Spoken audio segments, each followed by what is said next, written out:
Buenos días muchachos, otra vez por acá pues dando las videoclases.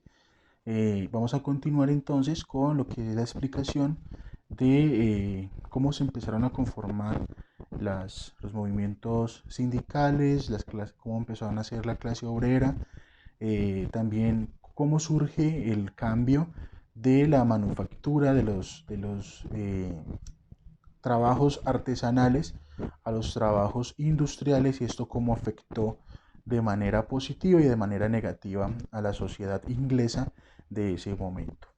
Entonces tenemos que primero recordar, en la clase pasada hablamos de algunas causas que dieron el surgimiento de la revolución industrial.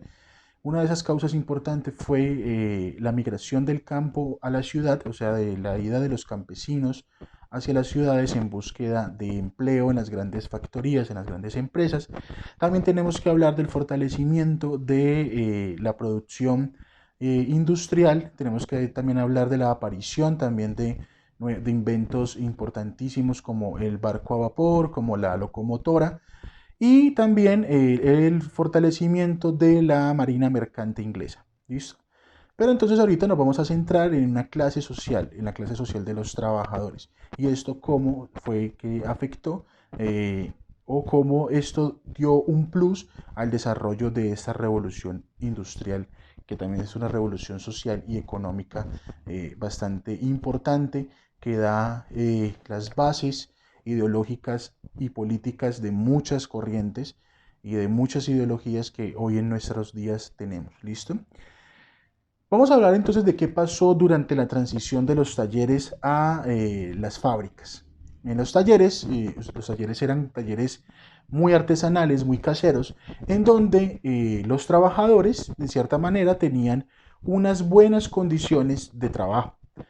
Manejaban sus horarios, la paga era bien, incluso podían trabajar en sus casas, no tenían que movilizarse a centros industriales como fábricas y tenían la posibilidad de negociar directamente con los compradores. O sea, su mano de obra, su fuerza de trabajo, ellos mismos le daban un valor, lo que se veía reflejado en algunos casos en unas buenas pagas de sus productos. ¿Qué productos se hacían en estos pequeños talleres de manufactura?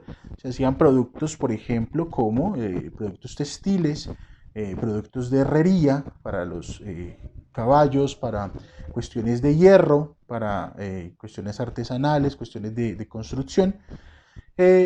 También tenemos que tener en cuenta de que en estos pequeños talleres se manejaba mucho lo que era el trabajo familiar.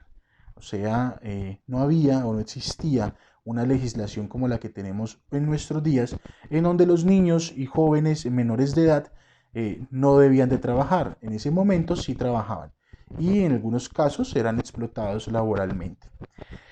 En los talleres y en los locales de las casas, esas relaciones eran cordiales entre trabajadores, entre compañeros de trabajo. Desde tiempos anteriores a la revolución industrial, los artesanos protestaron por la utilización de máquinas en la producción. Antes de que se empezara a gestar toda la revolución industrial, ya empezaban a aparecer, o digámoslo de una manera más técnica, empezaron a reemplazar algunos oficios artesanos o algunos oficios que los hacía directamente una persona, empezaron a ser reemplazados por máquinas. O, por ejemplo, en el caso específico de los hilares o los tejares de telas, esto los hacían personas de manera manual y con una combinación de algunas máquinas que se movían por la fuerza del ser humano. Pero de todas maneras se requería la fuerza y la mano de obra de muchos empleados. Con el llegar del hilar movido o de estas máquinas movidas por el vapor y por la fuerza del calor del carbón, se empezaron a reemplazar, estas máquinas empezaron a reemplazar empleados.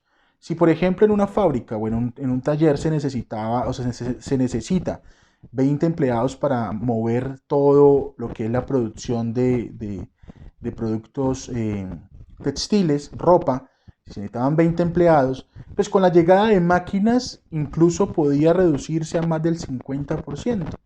Quiere decir eso de que con la llegada de las máquinas, muchas familias, muchas personas empezaron a quedar desempleadas y esto empezó a generar también unos cambios económicos, en generar pobreza, a generar desigualdad entre las mismas clases trabajadoras y una desigualdad aún más abismal y más monstruosa entre los dueños de los medios de producción y aquellas personas que venden o cambian la fuerza de trabajo por dinero. Esto debido a que serían reemplazados por trabajadores menos calificados quienes realizarían sus labores. Eso también es otra de las cosas que empieza a generar malestar. Y es que ya, por ejemplo, se necesitaba una o dos personas para manejar una máquina. Y esas personas no tenían, digamos, la experiencia que podía tener una persona que se había pasado 20, 15 años en un taller de telas. Y esta persona simplemente había aprendido a manejar una máquina. O sea, se había tecnificado de una manera muy simple el manejo y la producción de esos productos. En ese sentido, temían que las nuevas relaciones entre obrero y patrón perjudicaran su estabilidad. Por lo tanto, se organizaron en grupos cohesionados, los cuales se caracterizaban por proteger sus derechos. Los obreros y las familias de los obreros, al empezar a ver que se estaban viendo perjudicados por estos cambios tan bruscos en la producción, decidieron, o más bien vieron la ocasión en decir, hey, todos somos iguales, somos trabajadores, nos estamos viendo perjudicados, tenemos las mismas condiciones de vida deplorables, vivimos en la pobreza, tenemos un pago horrible, pero tampoco podemos dejar en este momento que seamos reemplazados por máquinas, sino que tenemos que empezar a trabajar juntos en buscar las mejores condiciones de trabajo entre nosotros los obreros. Entonces empiezan a aparecer los primeros grupos o las primeras uniones sindicales de obreros, las primeras uniones de trabajadores, que entre todos luchaban por el beneficio común y no luchaban, o digamos no se dejaban fácilmente llevar hacia cambios que afectaran la productividad familiar o por ejemplo el beneficio familiar y el beneficio de cada una de las familias de los obreros. Continuamos entonces,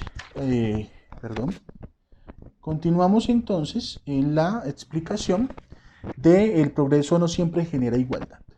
Eso es una frase que yo quiero que ustedes se graben en este momento, que tengan muy en cuenta, y es que el progreso no genera igualdad.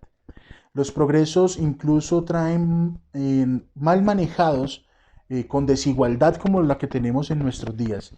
Ese tipo de progresos lo que hacen en muchas ocasiones es llevarse por delante personas, el medio ambiente, familias, solamente porque ese progreso, entre comillas, le beneficia a una pequeña parte de la sociedad y deja de lado a aquellas personas que lo necesitan. Entonces, esa frase que tienen ustedes en su guía, el progreso no siempre genera igualdad, se va a explicar allí mismo en la lectura. Entonces, con este segundo videoclase que hacemos de revolución industrial, usted lo que va a hacer es lo siguiente.